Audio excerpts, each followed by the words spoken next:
பிதாவாகிய தேவனையும் அவருடைய வார்த்தைகளையும் நேசித்து அன்பு கூறுகிற தேவ பிள்ளைகள் யாவருக்கும் அன்பின் வாழ்த்துக்கள்.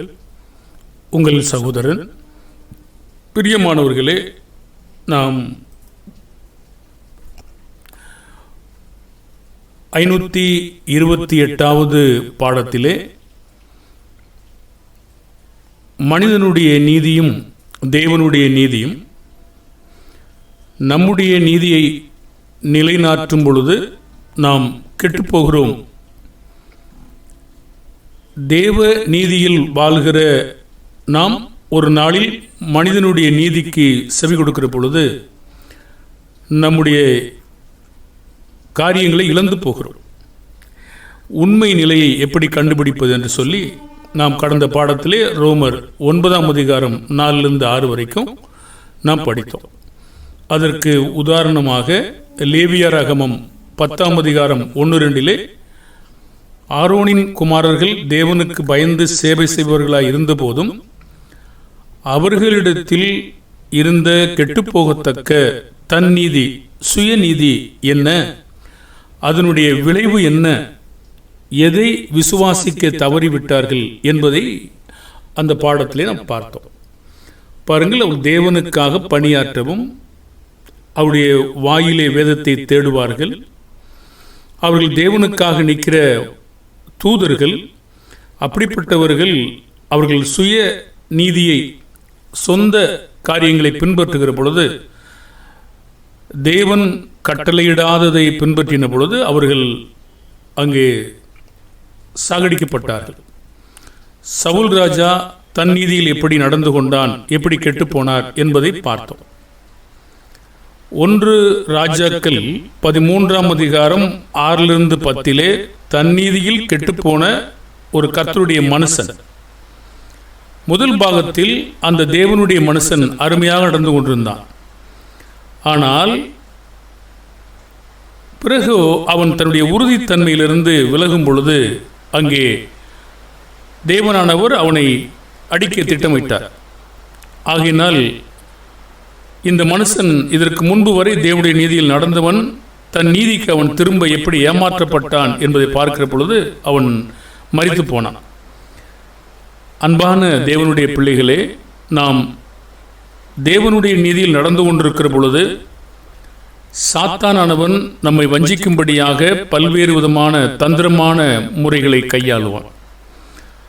நாம் எப்பொழுதும் ஜாக்கிரதையாய் இருப்போமாக. எந்த நேரத்திலும் எந்த சந்தர்ப்பத்திலும் யார் மூலமாகவும் நாம் மனிதனுடைய நீதிக்கு திரும்ப வாய்ப்பு இருக்கு, தேவனுடைய நீதியை இழந்து போகவும் வாய்ப்பு இருக்கு. இப்பொழுது நாம் அடுத்த பாகத்துக்கு போகிறோம். மனுஷன் அவனுடைய நீதிக்கு தேவனுடைய மனுஷன் திருப்பின விளைவு என்னவென்றால், 1 ராஜாக்கள் 12ஆம் அதிகாரம் 20, 13ஆம் அதிகாரம் 20, 21, 22, 23, 28 வரைக்கும் அவர்கள் பந்தியில் உட்கார்ந்திருக்கிற போது அவனை திருப்பி கொண்டு வந்த தீர்க்கதரிசிக்கு கர்த்தருடைய வார்த்தை உண்டானதினால் அவன் யூதாவிலிருந்து வந்த தேவனுடைய மனுஷனை பார்த்து சத்தமிட்டு, உன் தேவனாகிய கர்த்தர் உனக்கு கற்பித்த கட்டளையை நீ கைக்கொள்ளாமற் கர்த்தருடைய வாக்கை மீறி. அந்த நேரம் உனக்கு எப்படி இருந்திருக்குன்னு நினைக்கிறீங்க? அப்பம் புசிக்கவும் தண்ணீர் குடிக்கவும் வேண்டாம் என்று அவர் விலக்கின ஸ்தலத்துக்கு நீ திரும்பி அப்பம் புசித்து தண்ணீர் குடித்தபடியினால் உன்னுடைய பிரேதம் உன் பிதாக்களின் கல்லறையில் சேருவதில்லை என்று கர்த்தர் சொல்லுகிறார் என்றார். 23 அவன் போஜனம் பண்ணி முடித்த பின்பு அந்த தீர்க்கதரிசியை திருப்பி கொண்டு வந்தவன் அவனுக்கு கழுதையின் மேல் சேணம் வைத்து கொடுத்தான். அவன் போன பிற்பாடு வழியிலே ஒரு சிங்கம் அவனுக்கு எதிர்பட்டு அவனை கொன்று போட்டது.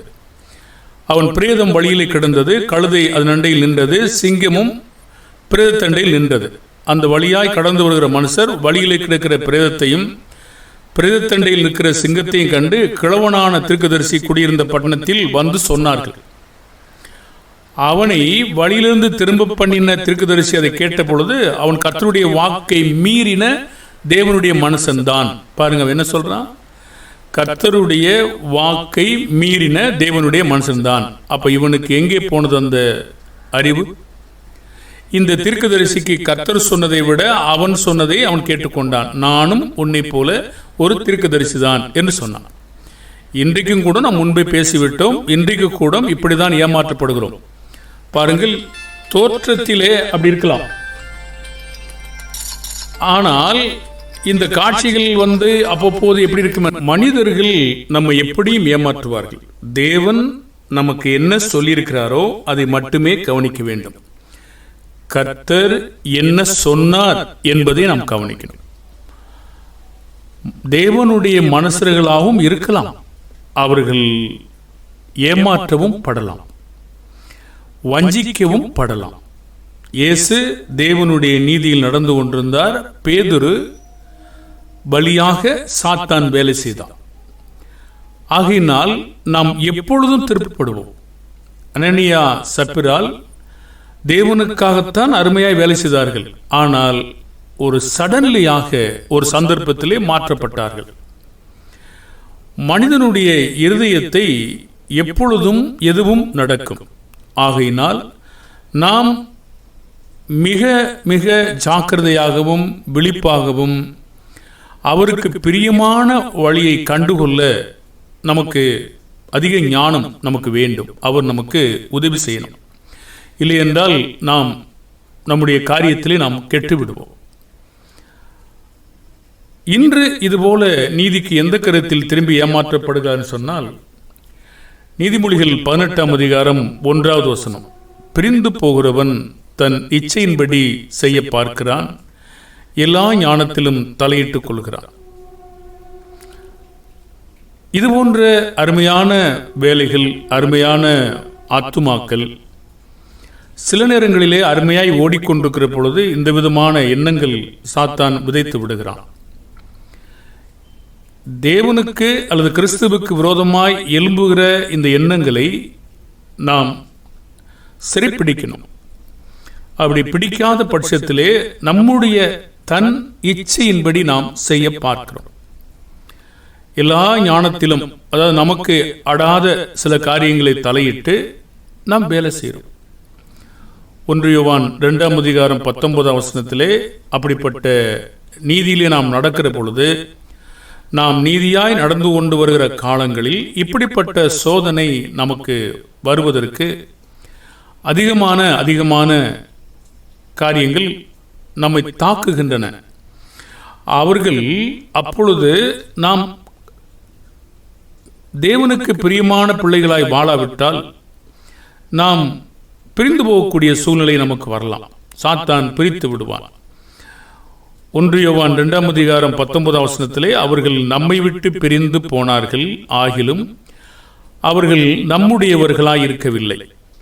நம்முடையவர்களாய் இருந்தார்களானால் நம்முடனே நிலைத்திருப்பார்களே. எல்லோரும் நம்முடையவர்கள் அல்லவென்று வெளியாகும்படிக்கு பிரிந்து போனார்கள். பாருங்கள், நலமாய் நடந்து கொண்டிருக்கிற நேரங்களிலும் இந்த விதமான வேலைகள் நடப்பிக்கிறது. பாருங்கள், தேவன் அதை பாராட்டுவதில்லை. அவர்கள் எவ்வளவு வெளியே சென்று வேலை செய்தாலும் அந்த பிரிவு விரோதங்களும் பகையினாலும் இப்படி நடக்கிறபடினாலே அவைகள் தேவனுடைய வார்த்தையில் சென்று கொண்டிருக்கும். ஆனால் நம்முடைய நிலைமை என்ன?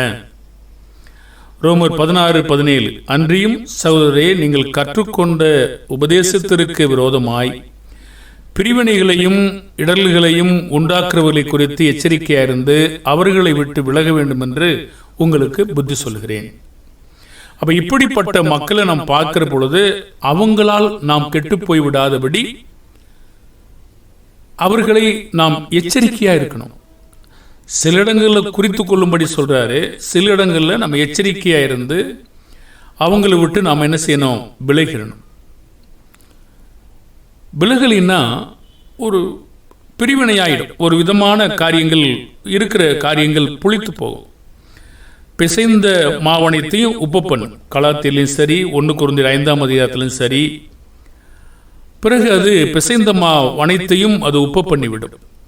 நன்றாய் நடக்கிறவர்களையும் தவறாய் நடக்கிறவர்கள் இவர்களை கெடுத்து விடுவார்கள். ஏன் இந்த நலமானவர்கள் அவர்களை ஏன் உள்ளே இழுக்க முடியல? அதுதான் அவர்கள் தீர்மானித்த ஒரு காரியங்கள். அப்போ இப்படிப்பட்ட காரியங்களை நாம் ஜாக்கிரதையாய் நாம் கண்டுபிடிக்கணும். அப்படிப்பட்ட வேலைகளை சிறப்பாய் செய்யணும். கெடுக்க நினைக்கிறவர்கள் தொடர்ந்து ஒற்றுமையை நாடமாட்டார்கள். பிரிவினை நாடிக்கொண்டிருக்கிறபடியினாலே நாம் நடந்து தேவனுக்காக கொண்டிருக்கிற நீதியிலிருந்து நம்மை விலக்கி விடுவதற்கு முயற்சி செய்வார்கள். ஆகவே அவர்களை குறித்து எச்சரிக்கையாயிருக்கும்படி நாம் கேட்கப்படுகிறோம். எல்லாம் நம்முடைய சகோதரர்கள் தான். ஆனால் எச்சரிக்கையாய் இருக்காவிட்டால் நாம் கெட்டு போய்விடுவோம், நாம் விழுந்து போய்விடுவோம், நாம் நம்முடைய நீதி, தேவனுடைய நீதியை இழந்து போய்விடுவோம். மத்தேயு 12ஆம் அதிகாரம் 25-26 ஒரு வீட்டில் உள்ளவர்கள் தனக்குத்தானே பிரிவினை செய்தால் அது தேவ நீதியாக இருக்குமா, சுயமான தன்னீதியா? நாம் கெட்டுப்போகிற நம்முடைய நீதியை நாம் மெச்சிக்கொள்ள வேண்டுமா? அப்படி நடந்து கொள்வதின் அதன் தாக்கம் என்ன? அது இயேசு அவர்கள் சிந்தனைகளை அறிந்து அவர்களை நோக்கி, தனக்குத்தானே விரோதமாய் பிரிந்திருக்கிற எந்த ராஜ்யமும் பாழாய்ப்போம், தனக்குத்தானே விரோதமாய் பிரிந்திருக்கிற எந்த பட்டணமும் எந்த வீடும் நிலை நிற்க மாட்டாது. சாத்தானை சாத்தான் துரத்தினால் தனக்கு விரோதமாய் தானே பிரிவினை செய்கிறதா இருக்குமே. அப்படி செய்தால் அவன் ராஜ்யம் எப்படி நிலை நிற்கும்? இந்த விதமான காரியங்களிலே பிரிவினை செய்கிற மக்களை விட்டு நாம் பிரித்து கொள்ள வேண்டிய அவசியம் இருக்கும். இல்லை என்றால் நம்முடைய ஆத்துமாக்களை அவர்கள் தேவனுடைய நீதியிலிருந்து இழுத்து விடுவார்கள். 1 கொரிந்தியர் 1ஆம் அதிகாரம் 10-12 தன் நீதியில் கெட்டுப்போக பிரிவினை செய்கிறவர்களை குறித்து ஆவியானவர் எப்படிப்பட்ட சுபாவத்தில் நடந்து கொள்வதாக சொல்லுகிறார்? 1 கொரிந்தியர் 1:10-11-12 சகோதரரே, நீங்கள் எல்லாரும் ஒரே காரியத்தை பேசவும் பிரிவினைகள் இல்லாமல் ஏக மனதும் ஏக யோசனையும் உள்ளவர்களாய் சீர்பொருந்தி இருக்கவும் வேண்டும் என்று நம்முடைய கர்த்தராகிய இயேசு கிறிஸ்துவின் நாமத்தினாலே உங்களுக்கு புத்தி சொல்லுகிறேன். ஏனெனில் என் சகோதரரே, உங்களுக்குள்ளே வாக்குவாதங்கள் உண்டென்று குலோபாயாலின் வீட்டாரால் உங்களை குறித்து எனக்கு அறிவிக்கப்பட்டது. உங்களில் சிலர் நான் பவுலை சேர்ந்தவன் என்றும், நான் அப்பொல்லோவை சேர்ந்தவன் என்றும், நான் கேபாவை சேர்ந்தவன் என்றும், நான் கிறிஸ்துவை சேர்ந்தவன் என்று சொல்லுகிறபடியால் நான் இப்படி சொல்லுகிறேன். அப்போ இவங்களை பார்த்து ஆவியானவர் என்ன சொல்லுகிறார்? 1 கொரிந்தியர் 3ஆம் அதிகாரம் 3-4 பொறாமை, வாக்குவாதம், பேதகங்கள் உங்களுக்குள்ளே இருக்கிறபடியால் நீங்கள் மாம்சத்திற்குரியவர்களாயிருந்து மனுஷ மார்க்கமாய் நடக்கிறல்லவா. அதுக்கு தான் ஒரு காரியங்களை 1ஆம் அதிகாரத்தில் பேசப்பட்டது, பிரிவினைகள் இல்லாமல் ஏக மனதும் ஏக யோசனையுமா. அப்போ நாம் நடந்து கொண்டிருக்கிற நீதியிலிருந்து இந்த கர்த்தருடைய பிள்ளைகள் சிலர் இப்படிப்பட்ட வேலைகளை செய்து கெடுத்து விடுவார்கள். பார்ப்பதற்கு நலமானதை போல காணப்படலாம், நாம் அப்படி சேர்ந்திருக்கிற பொழுது நல்லது போன்றுதான் காணப்படும். ஆனால் அது நம்மை பிரிவினை செய்துவிடும். பாருங்கள், நீதியான பிரிவினை நல்லது. ஆனால் அநீதியான காரியங்களுக்கு நாம் பிரிவினை செய்வது மோசமானது. அப்போ இவங்க மாம்சத்துக்குரியவங்களாகவும் இருக்கிறாங்க, மனுஷ மார்க்கமாகவும் நடக்கிறாங்க. அது தேவனுடைய மார்க்கத்திற்கு எதிராக இருக்கிறது. அப்போ தேவ நீதிக்கான பிரிவினையும் தன் நீதிக்கான பிரிவினையும் நாம் பகுத்து பார்க்க கற்றுக்கொள்ளணும். மத்தேயு 10:34-39 வரைக்கும், பூமியின் மேல் சமாதானத்தை அனுப்ப வந்தேன் என்று எண்ணாதிருங்கள், சமாதானத்தை அல்ல பட்டயத்தையே அனுப்ப வந்தேன். எப்படின்னு அவரே சொல்றார். மகனுக்கும் தகப்பனுக்கும் மகளுக்கும் தாய்க்கும் மருமகளுக்கும் மாமிக்கும் பிரிவினை உண்டாக்க வந்தேன். இது நேர்மையான பிரிவினை, நீதியான பிரிவினை. உலகத்திலே உழன்று கொண்டிருக்கிற, உலகத்தோடு ஒத்துவேசம் தரிக்கிற இப்படிப்பட்ட மக்களிடத்திலிருந்து தேவனுடைய வார்த்தையானது அவர்களை பிரிக்கும். அப்பொழுது அந்த வீட்டார் ஒரு மனுஷனுக்கு சத்துருக்கள் அவன் வீட்டாரே. என்ன சொல்ல வர்றாரு? 10:37 தகப்பனையாவது தாயையாவது என்னிலும் அதிகமாய் நேசிக்கிறவன் எனக்கு பாத்திரன் அல்ல. மகனையாவது மகளையாவது என்னிலும் அதிகமாய் நேசிக்கிறவன் எனக்கு பாத்திரன் அல்ல. தன் சிலுவை எடுத்துக்கொண்டு என்னை பின்பற்றாதவன் எனக்கு பாத்திரன் அல்ல. என்ன சொல்றாரு? இதெல்லாம் வரும். இப்படிப்பட்ட நேரத்திலே பாடுபடுங்கள், பாடுபட்டு அதற்காக மரித்து விடுங்கள். தன் ஜீவனை காக்கிறவன் அதை இழந்து போவான், என் நிமித்தம் தன் ஜீவனை இழந்து போகிறவன் அதை காப்பான். நாம் பெற்றோரை நேசிக்க சோதிக்கப்படுகிறோமா? மனைவியை நேசிக்க சோதிக்கப்படுகிறோமா? மகனை நேசிக்க சோதிக்கப்படுகிறோமா? நிச்சயமாக. இதெல்லாம் தேவனுடைய வார்த்தையை நாம் ஏற்றுக்கொள்கிற பொழுது இந்த விதமான பிரிவு வரும்ன்றார். ஒட்டுமொத்தமாக எல்லோரும் இருந்தால் பிரச்சனை இல்லை, ஆனால் இருக்க மாட்டார்களே. அந்த பிரிவினையானது நீதியான பிரிவினை. ஏற்கனவே பார்த்தது சரியானது அல்ல. தேவ நீதிக்கான பிரிவினை. லூக்கா 12:51-53 வரைக்கும் அது அதே மாதிரி வசனம்தான். இது வேற ஒரு விதமாக பேசப்படுது. அப்ப ஏற்றுக்கொள்ளுகிற தேவ நீதியும் ஏற்றுக்கொள்ளாத சுயநீதியும். யோவான் 7:38-43 வரைக்கும் வேத வாக்கியம் சொல்லுகிறபடி என்னிடத்தில் விசுவாசமாயிருக்கிறவன் எவனோ அவன் உள்ளத்திலிருந்து ஜீவ தண்ணீர் உள்ள நதிகள் ஓடும் என்றார். தம்மை விசுவாசிக்கிறவர்கள் அடைய போகிற ஆவியை குறித்து இப்படி சொன்னார். இயேசு இன்னும் மகிமைப்படாதிருந்தபடியால் பரிசுத்தாவி இன்னும் அருளப்படவில்லை. ஜனங்களில் அநேகர் இந்த வசனத்தை கேட்ட பொழுது மெய்யாகவே தீர்க்கதரிசியானவர் என்றார்கள். இது நீதியான காரியங்கள். வேறு சிலர் இவர் கிறிஸ்து என்றார்கள். வேறு சிலர் கிறிஸ்து கலிலேயாவிலிருந்து வருவார் என்று கேட்டாங்க. தாவீதின் சந்ததியிலும் தாவீது இருந்த பெத்லேகம் ஊரிலிருந்து கிறிஸ்து வருவார் என்று வேத வாக்கியம் சொல்லவில்லையா என்றார்கள். அப்போ அவங்களுக்கு தெரியலையா? இவ்விதமாக அவரை குறித்து ஜனங்களுக்குள்ளே பிரிவினை உண்டாயிற்று. இது சரியானதா? சரியானது. சரியாக அறிந்து கொள்ளாவிட்டால் சரியானதிலிருந்து நம்மை பிரித்து கொள்ள வேண்டிய அவசியம் இருக்கிறது. யோவான் 9:15, 16, 17 வசனம். ஆகையால் பரிசேயரும் அவனை நோக்கி நீ எப்படி பார்வையடைந்தா என்று மறுபடியும் கேட்டார்கள். அதற்கு அவன், அவர் என் கண்களின் மேல் சேற்றை பூசினார், நான் கழுவினேன், காண்கிறேன் என்றான். அப்பொழுது பரிசேயர் சிலர், அந்த மனுஷன் ஓய்வு நாளை கை கொள்ளாததினால் அவன் தேவனிடத்திலிருந்து வந்தவன் அல்ல என்றார்கள். வேறு சிலர், பாவியாயிருக்கிற மனுஷன் இப்படிப்பட்ட அற்புதங்களை எப்படி செய்வான் என்றார்கள். இவ்விதமாய் அவளுக்குள்ளே பிரிவினை உண்டாயிற்று. எப்பவுமே இது மாதிரி இருக்கிறாங்களா? 4 வகையான நிலங்கள் இருக்கிறாங்க. இந்த மாதிரி மக்கள் தொடர்ந்து இருப்பாங்க. இதுல நாமும் விழுந்து போய் விடாதபடி பாதுகாத்து கொள்ளணும். தேவன் தான் நம்மளை பாதுகாக்கணும். அப்ப சொல்றாரு பாருங்களேன், 9:39 அப்பொழுது இயேசு காணாதவர்கள் காணும்படியாகவும் காண்கிறவர்கள் குருடராகும்படியாகவும் நியாயத்தீர்ப்புக்கு நான் அந்த உலகத்திலே வந்தேன் என்று சொன்னார்.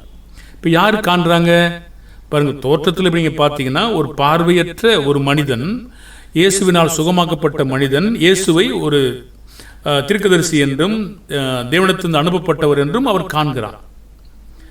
தேவனிடத்திலிருந்து வந்த மனிதன் தான் அப்படிங்கிறத கண்டுபிடிக்கிறார். ஆனால் இவங்களுக்கு என்ன செய்யல? இவங்க எங்களுக்கு தெரியும் சொல்லி அவங்க பார்க்க முடியாத குருட்டுத்தனம் ஆயிட்டாங்க பாருங்க. இப்போ தீர்க்கப்படுறாங்களா அவங்க? நிச்சயமாக. அப்போ யோவான் 10:18, 18, 19, 20, 21 வரைக்கும், ஒருவன் அதை என்னிடத்திலிருந்து எடுத்துக்கொள்ள மாட்டான், நானே அதை கொடுக்கிறேன். அதை கொடுக்கவும் எனக்கு அதிகாரம் உண்டு, அதை மறுபடியும் எடுத்துக்கொள்ளவும் எனக்கு அதிகாரம் உண்டு. இந்த கட்டளையை என் பிதாவிடத்தில் பெற்றுக்கொண்டேன் என்றார். இந்த வசனங்கள் நிமித்தம் யூதருக்குள்ளே மறுபடியும் பிரிவினை உண்டாயிற்று. அவர்களில் அநேகர், இவன் பிசாசு பிடித்தவன், பைத்தியக்காரன், ஏன் இவனுக்கு செவி கொடுக்கிறீர்கள் என்றார்கள். வேறு சிலர், இவைகளை பிசாசு பிடித்தவனுடைய வசனங்கள் அல்லவே, குருடனுடைய கண்களை பிசாசு திறக்கக்கூடுமா என்றார்கள். பாருங்க என்னாச்சு. இப்போ அதுக்காக பிரிவினை உண்டாயிற்று. நியாயமானதா? நிச்சயமாக. 1 Corinthians 11:18-22 வரைக்கும் இங்கே சபையிலே முதலாவது கூடி வந்திருக்கும் போது பிரிவினை உண்டு என்று கேள்விப்படுறாரு. அது சிலவற்றை நம்புறாரு. 1 Corinthians 11:18-22 வரைக்கும். அப்போ எதுக்காக அந்த பிரிவினை அவசியம் சொல்றாருன்னு கேட்டீங்கன்னா, உங்களில் உத்தமர்கள் இன்னார் என்று வெளியாகும்படிக்கு மார்க்க பேதகங்கள் உங்களுக்குள்ளே உண்டாயிருக்க வேண்டியது. பாருங்க, நீங்க சபை கூடங்களில் உட்கார்ந்து ஒரு சாதாரண காரியங்களை பேசுறதை விட டாக்டரின் விஷயங்களாக பேசுவது நல்லது. பொதுவாக சாதாரண ஒரு காரியங்களுக்காக, சின்ன சின்ன காரியங்களுக்காக, உணவு காரியங்களோ அல்லது வரவு செலவு கணக்குகளோ, இதை உட்கார்ந்துட்டா பேசிக்கிட்டு இருப்பீங்க. அது ஒரு வளர்ந்த சகோதரர்களுக்கான ஒரு அறிகுறி மாதிரி இருக்கிறதா? இந்த மாதிரி மார்க்க காரியங்களை குறித்து நம்ம பேசணும். அது வளர்ச்சி. அப்போ இங்கே என்ன பிரச்சனை கேட்டிங்கன்னா, 20ஆம் வசனம், நீங்கள் ஓரிடத்தில் கூடி வந்திருக்கும் போது அவனவன் தன் சொந்த போஜனத்தை முந்தி சாப்பிடுகிறான், ஒருவன் பசியா இருக்கிறான், ஒருவன் வெறியா இருக்கிறான். இப்படி செய்கிறது கர்த்தருடைய ராபோஜனம் பண்ணுதல் அல்லவே? புசிக்கிறதுக்கும் குடிக்கிறதுக்கும் உங்கள் வீடுகள் இல்லையா? தேவனுடைய சபையை அசட்டை பண்ணி இல்லாதவர்களை வெட்கப்படுத்துகிறீர்களா? உங்களுக்கு நான் என்ன சொல்லுவேன்? இதை குறித்து உங்களை புகழ்வேனோ? புகழ மாட்டேன்றார். அப்போ இங்கே தேவனுடைய காரியங்களை விட்டு அவங்க நீதிக்கு திரும்புறதை பார்க்குறீங்களா? நீங்கள் பாருங்க, அவங்களாம் நினச்சிக்கிறாங்க இப்படி காரியங்களை விட்டுட்டு நம்ம தவறான மக்களை விட்டுட்டு வெளியே வர வேண்டிய அவசியம் இருக்கு. வெளிப்படுத்தல் 18:4, பின்பு வேறொரு சத்தம் வானத்திலிருந்து உண்டாக கேட்டேன், அது என் ஜனங்களே, நீங்கள் அவளுடைய பாவங்களுக்கு உடன்படாமலும் அவளுக்கு நேரிடும் வாதைகளில் அகப்படாமலும் இருக்கும்படிக்கு அவளை விட்டு வெளியே வாருங்கள். கலாத்தியர் 5:19-20, மாம்சத்தின் கிரியைகள் வெளியரங்கமாக இருக்கின்றன. அவையாவன விபச்சாரம், பேசித்தனம், அசுத்தம், காம விகாரம், விக்கிரகாராதனை, பில்லிசூனியம், பகைகள், விரோதங்கள், வைராக்கியங்கள், கோபங்கள், சண்டைகள், பிரிவினைகள். இது நல்ல பிரிவினை இல்லை, மாம்ச ரீதியான பிரிவினை. அப்போது நம்ம 2 வகையான மக்களை பற்றி நம்ம என்ன செய்தோம் பார்த்தோம். என்ன பார்த்தோம்னா, நம்ம தேவ தன் நீதியை கெடுக்கிற மனிதர்களிட்டிருந்து நாம் தேவனுடைய நீதியில் நடந்து கொண்டிருக்கிறோம். அந்த நீதியிலிருந்து கெடுக்கிற மனுஷங்கிட்ட இருந்து நாம் கவனமாக இருக்கணும், எச்சரிக்கையாக இருக்கணும், விழிப்பாக இருக்கணும், இல்லைன்னா கெடுக்கப்படுவோம். அப்போது அந்த மாதிரி இச்சையின்படி செய்கிற மக்களை பார்த்து நம்ம கவனமாக இல்லைன்னா கெடுத்து விட்டுருவாங்க. அப்போது தன் நீதியில் கெட்டுப்போக பிரிவினை செய்கிறவர்களை குறித்து ஆவியானவர் சொன்னார், மாம்ச ரீதியாகவும் மனுஷ மார்க்கமாகவும் நடக்கிறவர்களாக சொன்னார். இப்போ தேவ நீதிக்கான பிரிவினையும் கெட்டுப்போகிறதுக்கான நீதிக்கான பிரிவினையும் நம்ம பகுத்து பார்க்கிறது ரொம்ப அவசியம். இது மாதிரி இருந்திருக்கிறத பார்க்குறோம். செபிப்போமா. பரலோகத்தில் வாசமாயிருக்கிறதான இரக்கம் நிறைந்த நல்ல பிதாவே, பிதாவே, அவனவன் பார்வைக்கு அவனவன் நீதியான வழி என்று நினைக்கிறான். நாங்கள் உம்முடைய வார்த்தையின்படி ஒவ்வொரு காரியங்களையும் அளந்து பார்க்க எங்களுக்கு உதவி செய்யும். உம்முடைய வேத வாக்கியங்களின் அளவுகோலை கொண்டு நாங்கள் எப்படி இருக்கிறோம் என்பதை எங்களை நாங்களே சோதித்து பார்க்க உதவி செய்யும். பிதாவே, தேவனுடைய நீதியில் நடந்து கொண்டிருக்கிற மனிதர்களை கெடுப்பதற்காக சாத்தான் அனுமதிக்கப்படுகிறான். அப்பொழுது எச்சரிக்கையாயிருந்து, கவனமாயிருந்து, விழிப்பாயிருந்து, ஜாக்கிரதையாயிருந்து அப்படிப்பட்டவர்களை விட்டு பிரித்து கொள்ள உதவி செய்யும்படியாய் வேண்டிக் கொள்கிறோம். ஏனென்றால் எங்களை அவன் அழித்து விடுவான், கெடுத்து விடுவான். பிதாவே, அப்படிப்பட்ட மோசமான சூழ்நிலைக்கு நாங்கள் தள்ளப்படாதபடி உம்முடைய நீதியில் நிலைத்திருக்கக்கூடிய தயவை தாரும். ஒவ்வொரு பிள்ளைகளும் இவைகள் பார்ப்பதற்கு சரிபோன்று தோணலாம், ஆனால் மெய்யாகவே வேத வாக்கியங்கள் அப்படி இருக்கிறதா, அந்த கருத்தோடு பேசுகிறதா என்பதை கண்டுபிடித்து தங்கள் தேவன் கொடுத்த நீதியில் சரியாய் வாழ பிழைக்க உதவி செய்யும்படியாய் கர்த்தராகிய இயேசுவின் நாமத்தில் செபிக்கிறோம் நல்ல பிதாவே, ஆமேன். வாழ்த்துக்கள் அன்பு சகோதர சகோதரிகளே.